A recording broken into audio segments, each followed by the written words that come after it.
everybody, and welcome to another edition of Everybody Wants England. Tonight, I'm going to be talking about three more films that Robert Englund was in. The Mysterious 2 from 1982, The Fighter from 1983, and Starflight, the plane that couldn't land, or Starflight 1, sorry, from 1983. There was actually a film called Journey's End, also from 1983, but I was unable to find that to watch. And unfortunately, I had to watch The Fighter in Spanish. But I got to see plenty of Robert Englund in it, and I got the gist of the movie. And I'd actually, believe it or not, like to see the movie in English at some point in time. Now, just to give you a little heads up on what I'm going to be covering next Tuesday, we're almost at the Nightmare on Elm Street films.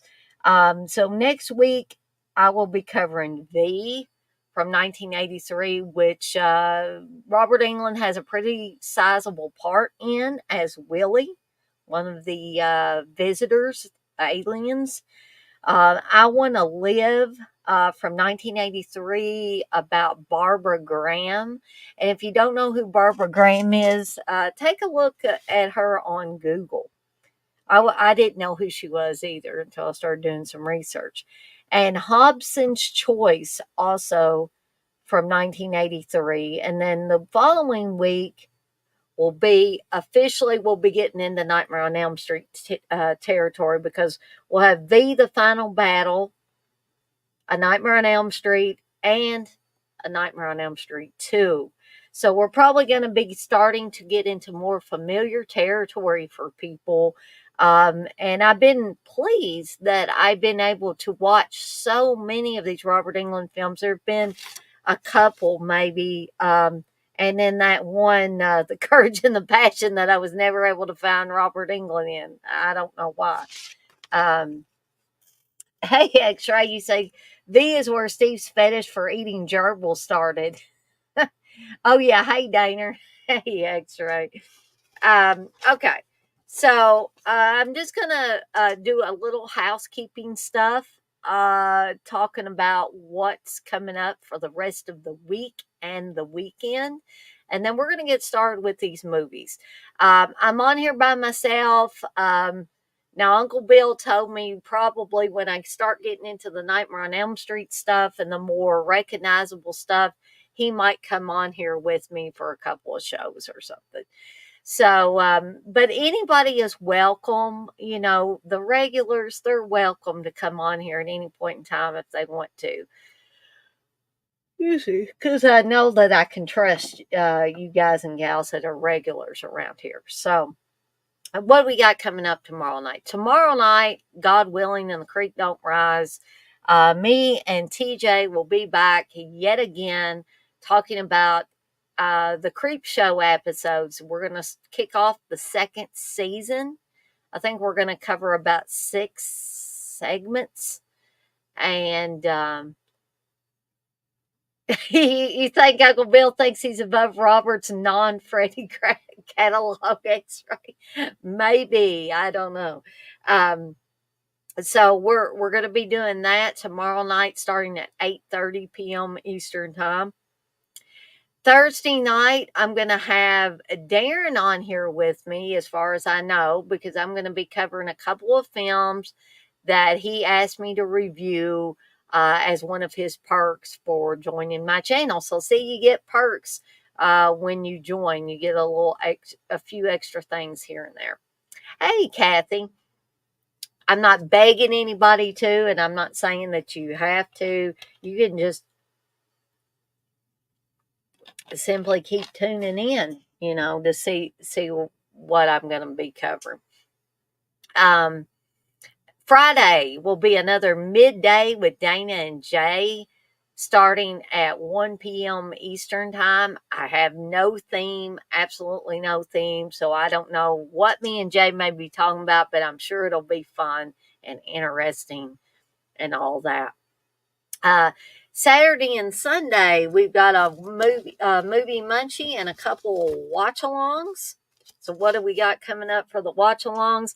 March 9th will be Splatter University. Not a good film, but certainly a fun horror slash comedy film, I would say. Um, that'll be starting at 7 p.m. Eastern Time. I've got a movie munchie Sunday around 3 p.m. Eastern Time.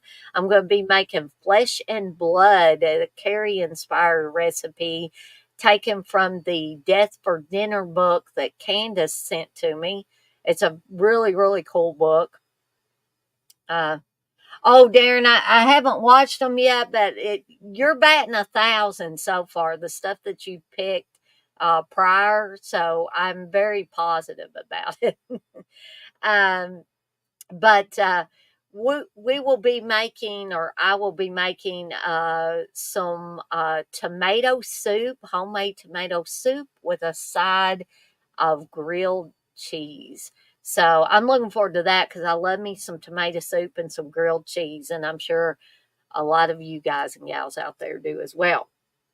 Sunday night, the watch along will be for Revenge of the Nerds, also starting at 7 p.m. Eastern Time. The following weekend, March 16th, Saturday, March 16th, will be When a Stranger Calls, the very creepy When a Stranger Calls, and March 17th will be the Beatles themed A Hard Day's Night. Okay. Tomato soup. Didn't know you were Russian, Dana. I'm not, but I do like me some tomato soup, though. But so we got all that coming up, and I hope that each and every one of you can join me for all of this. Oh gosh, so sorry. And more coming up in the next week. Okay, so let's go ahead and get started with these movies, shall we? So, Mysterious 2 from 1982. Steve tells me this was a made for TV movie. And he told me he had it on the hard drives, but he didn't know. He's in the process of like reworking his hard drives and stuff like that. So he said it might not even be on the new hard drive just yet. So I just took a chance and ended up watching it on YouTube, which to be honest, it looks like shit on YouTube. But I got to watch it in any event. So I'm just going to bring this lovely movie up here. I wish these stupid things, these advertisements on here. It does say it's a TV movie. It's listed as a horror mystery sci-fi movie starring John Forsythe, James Stevens, Priscilla Pointer. It's written and directed by Gary Sherman, who also did Dead and Buried, which I talked about last week. And Robert Englund is on here as a sheriff's deputy. Boone is who he plays. But like I said, we've got John Forsythe plays he, one of the aliens, and Priscilla Pointer plays she, the other alien that come to take these people away to, I guess, their home planet or something. Vic Tayback is also in this, Shannon Wilcox, Bruce French, Robert Pine. I mean, Robert Englund was in here quite a bit, but he doesn't get starring credit though. But so, what does this movie concern? It basically concerns two aliens who visit the Earth in an effort to enlist converts to travel the universe with them. However, I found this to be suspiciously like a cult because basically when these aliens come and they just mesmerize or hypnotize or brainwash, whatever they do, these townsfolk, and all of a sudden the townsfolk think it's, a lot of them do think it's a nifty idea to go join these, he and she, wherever they decide to go. But there's some very creepy elements in it. Being a made for TV movie, they couldn't, get away with a lot of gore or anything. But it's very, very creepy in some spots. I think Gary Sherman did an excellent job. I mean, Dead and Buried was very creepy as well, which was not a made for TV movie, but I think based on Robert Englund's performance in Dead and Buried, that's why Gary Sherman hired him again to play Boone, the sheriff's deputy. And I thought of Boone as kind of like comic relief at some points and times. Um, but let me get back to the cult aspect of it. And I bet if you guys have either seen this or you will see this after I talk about it, you will see these cult aspects too. For instance, there's one scene that looked, when some people were left behind when he and she took the others. They were passed out. I thought they were dead at first, but they looked suspiciously like those pictures you saw of the victims of Jonestown. If anybody remembers the Jonestown cult, which I'm sure that a lot of you would remember that. Jim Jones and, him taking people out in the jungle, and then they drank the poison Kool-Aid, basically. But those aerial shots of all those people laying down flat, and it's very, very creepy, very unsettling. I've seen those shots many, many times. Families with their arms around each other, all laying face down, adults and children and everything, and they had just um, died that way. But make no mistake, when lace Kool-Aid or whatever with strychnine, it's not going to be an easy death. So I have also listened to audio of what was going on in the last minutes of Jonestown, and it's just complete chaos. There's people screaming, there's babies crying, there's children crying. It's horrible. It's horrific. But that one scene in Mysterious 2 where the people are passed out, but it looks so eerily like those photos. So basically, what he and she did is made everybody go to sleep that wasn't going with them. But here's another thing. They're not supposed to have wives and husbands. They can't have children. So we see one couple before they're going to go with he and she, and they have signed away their child. They've signed away their farm, and then they've given up everything to join these two people. And they tell them, you can't go with us. And they said, but we've already signed away our child. We've signed away our home. We don't have anywhere else to go. And they're like, I'm sorry, Hey, Gory Tiger.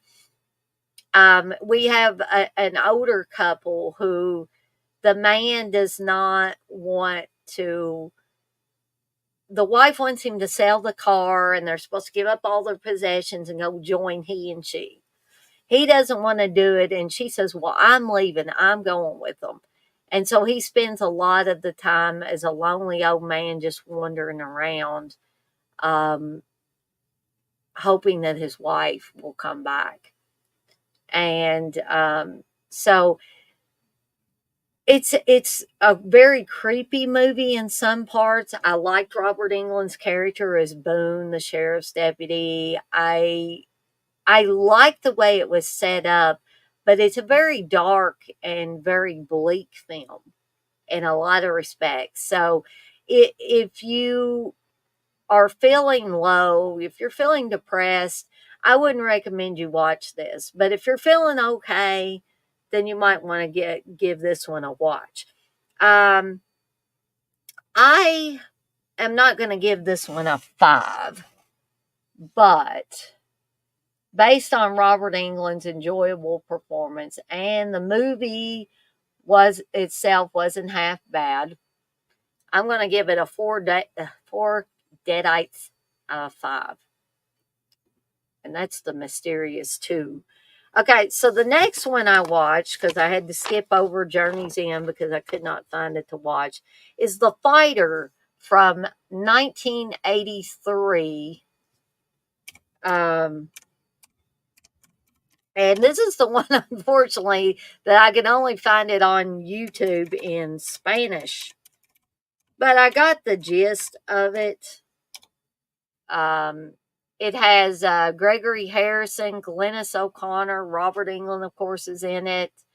Pat Hingle, a lot of recognizable names in this. So, what is it about? A Vietnam War veteran named Merle is working as a concierge, and he doesn't make very much money, basically.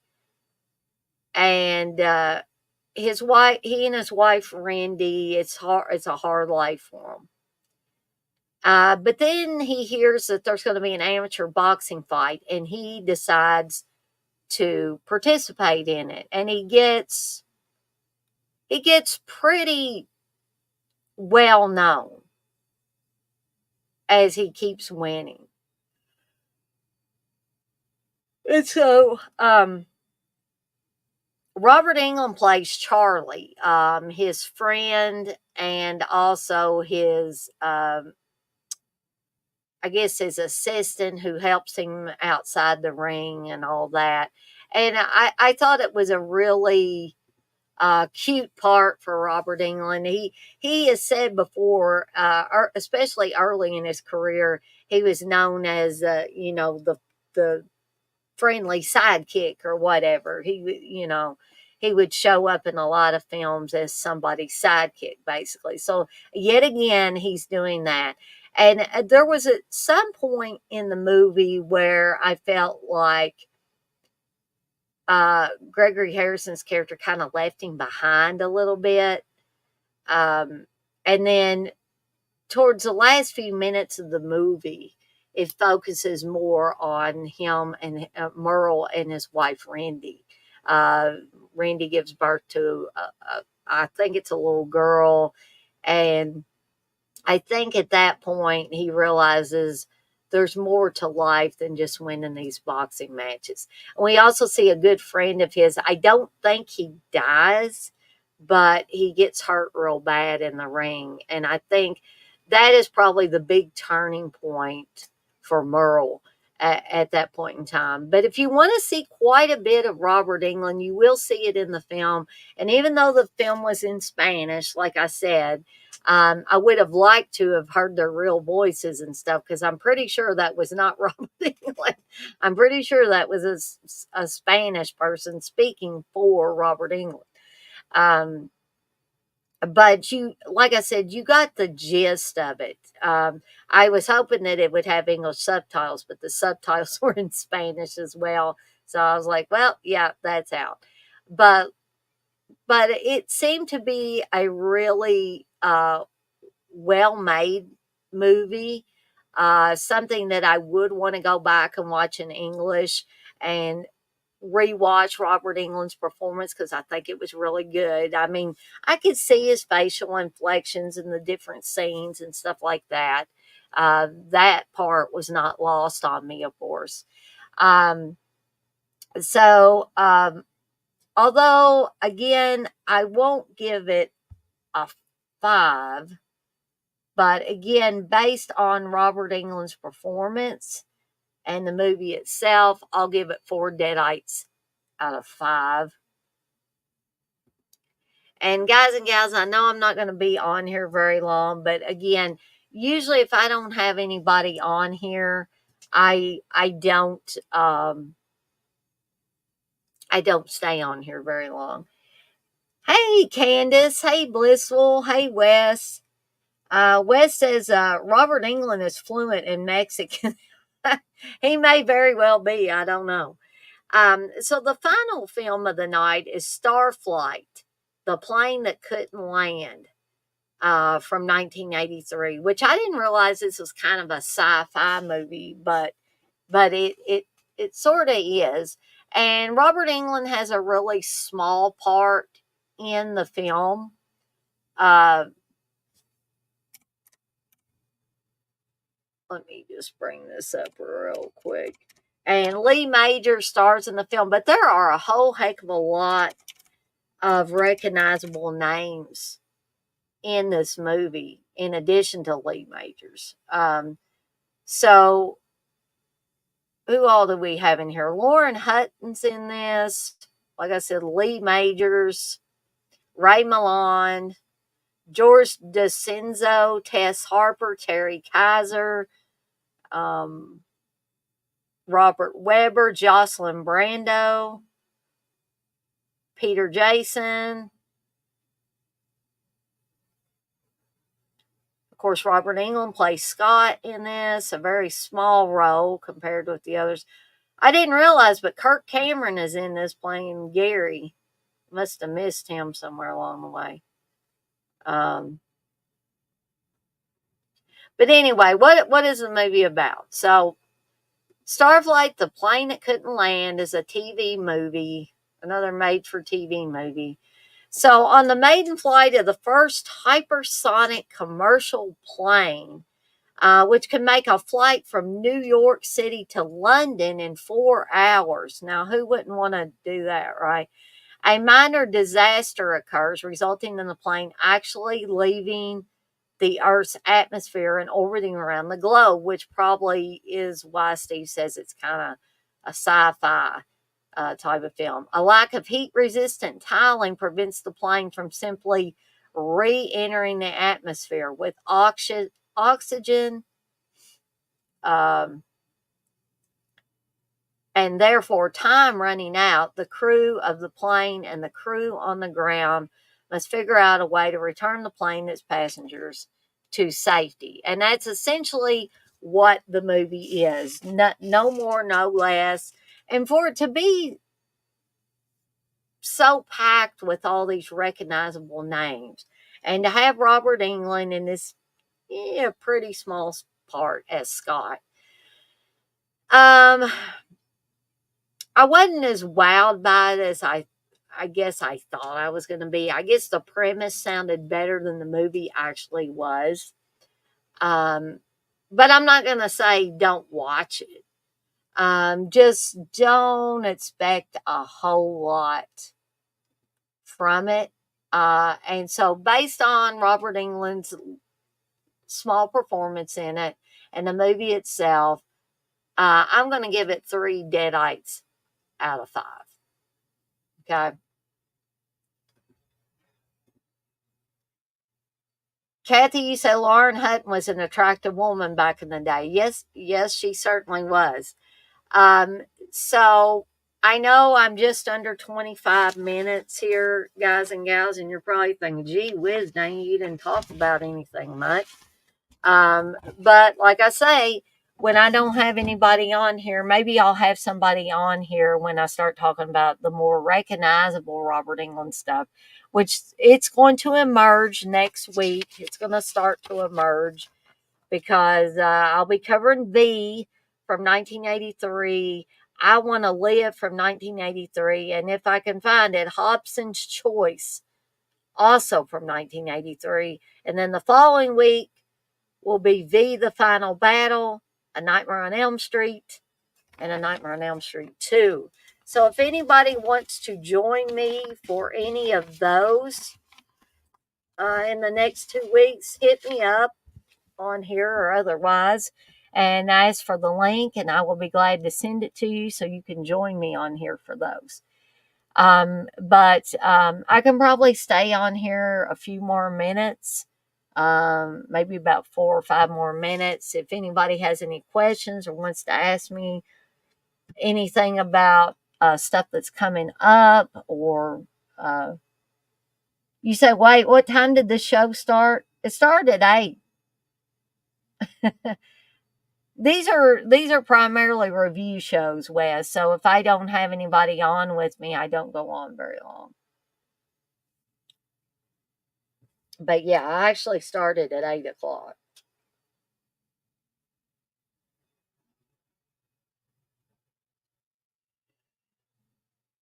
Yeah, I had Jay and Uncle Bill on the show last night for Stephen's Kingdom, and we went on quite a while, but we were doing some in depth discussing of different things.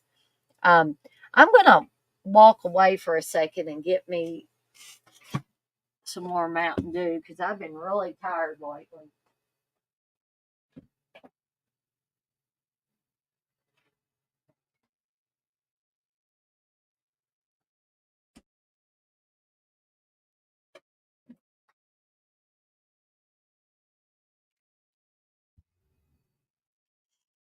Oh, y'all must be tired of hearing me talk. Nobody's asking me anything except Wes that asked me when what time the show started.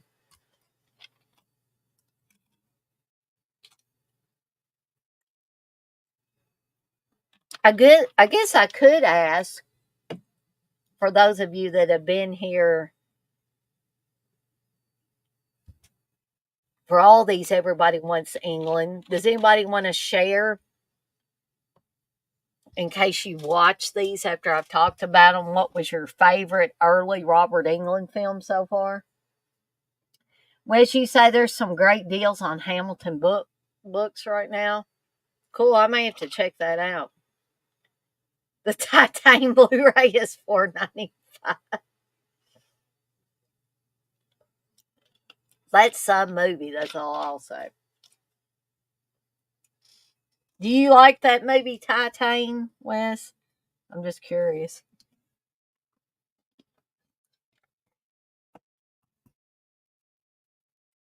Hey, Coco, you say Chud too? Well, I haven't actually talked about that one yet. What's the name of the first? You talking about the first Robert Englund movie I reviewed, Kathy? Was it Buster and Billy? Hold on a sec here.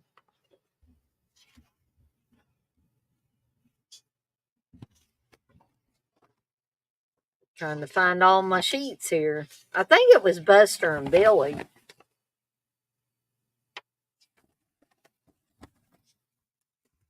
Ah, heck. I'll just hold on here. We'll just look up Robert Englund's filmography. That'll be the best bet.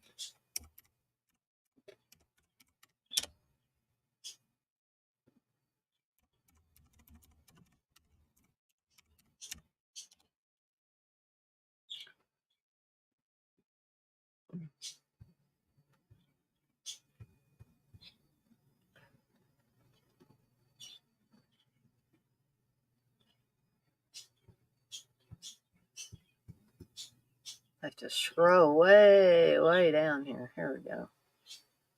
Buster and Billy was the first one I talked about. Buster and Billy, Sunburst, and Hustle. Buster and Billy was from 1974.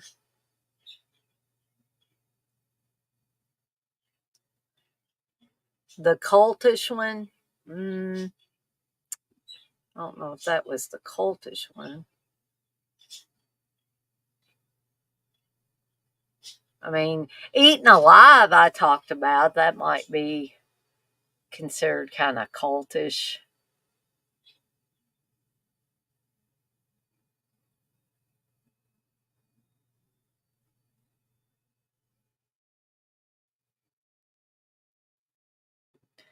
Wes, you vote for Dead and Buried. There's a great 4K of that out. Yes, I have the 4K.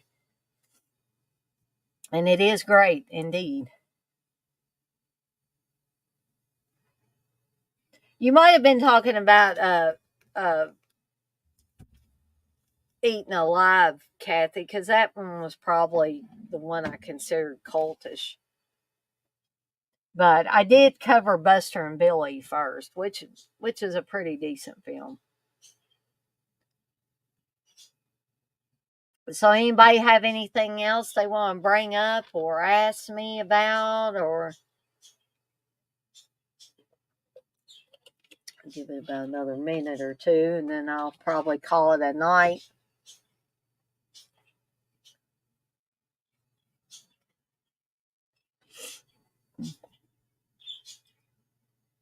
I almost said that everybody have a good Monday, but this is actually Tuesday.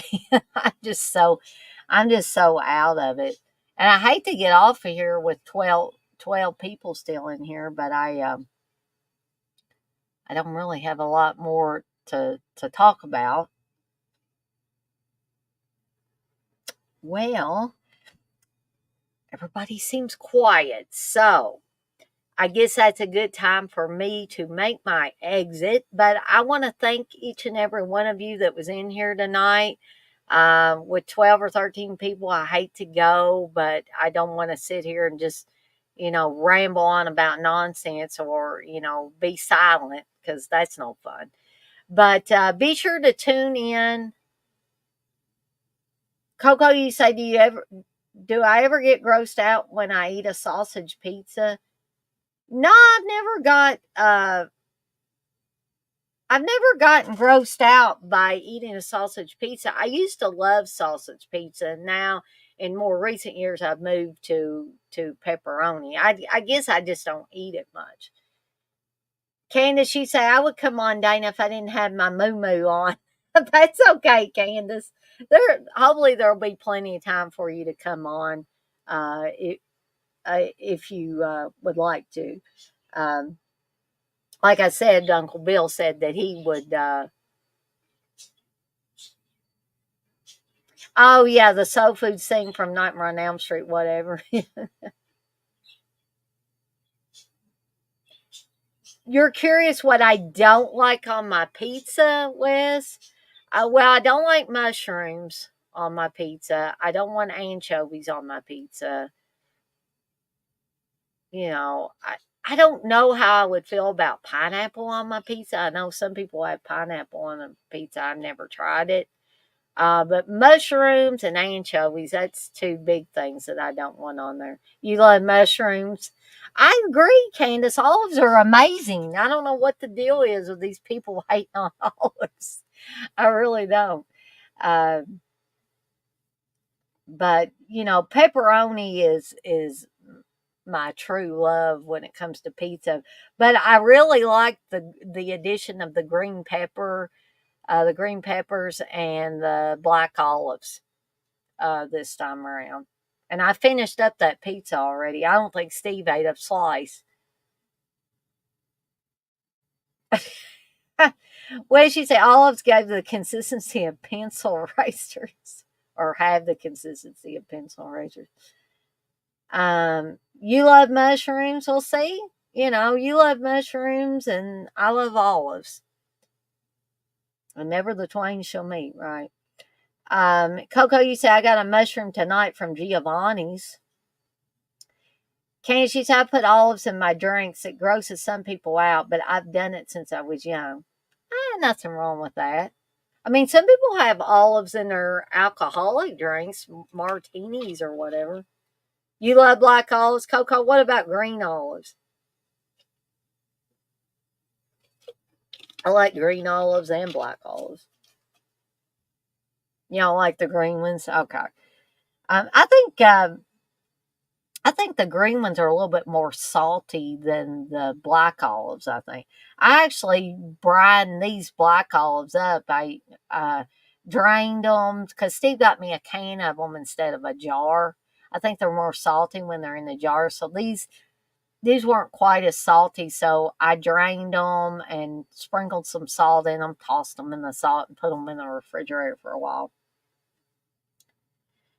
Candace, she said I love black, but queen olives are my favorite. I don't know if I've ate those. Kathy says green pimento stuffed are my favorite.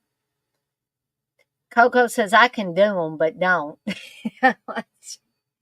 Well, there's a lot of things I could, but I don't necessarily. But well, I think I will skedaddle on out of here for now, but I want calamari are great. Yes, I like calamari. I never had it on my pizza, but I like calamari. But so I'm going to skedaddle on out of here for the night. Thank you, gals, for the and Wes. For the enlightening pizza conversation. I like to have, extracurricular conversations after we talk about the movies. Bye, Kathy. And on that note, I am going to get out of here and I will see everybody next time.